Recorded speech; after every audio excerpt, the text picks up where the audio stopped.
somewhere in Kentucky. These bags didn't even help me. Verse 1 says, "How long, Lord, will you forget me? Forever? How long will you hide your face from me?" You can tell in this verse that David felt like God had distanced himself. And I think we all feel like at some point that God has left us. But the important word here is that we feel like God has left us. The truth is, God has not left us. God has not forgotten us. Isaiah 49, verse 16, God has engraved us on his hand.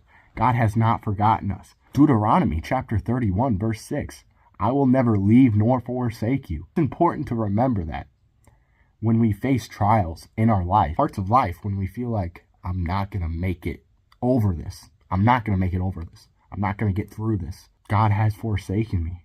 He hasn't. He's doing everything for our best.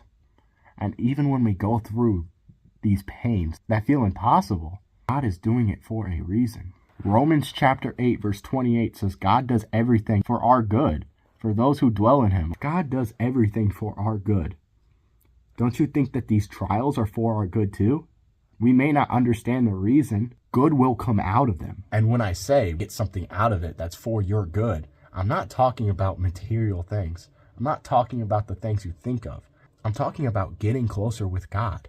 I'm talking about gaining wisdom.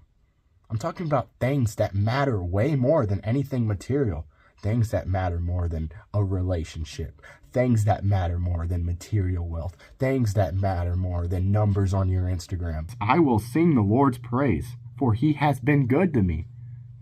David may have gone through trials, and in those moments he may have felt neglected.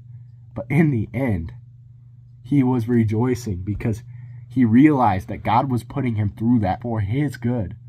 So rejoice in these difficulties. I love you guys. Stay blessed.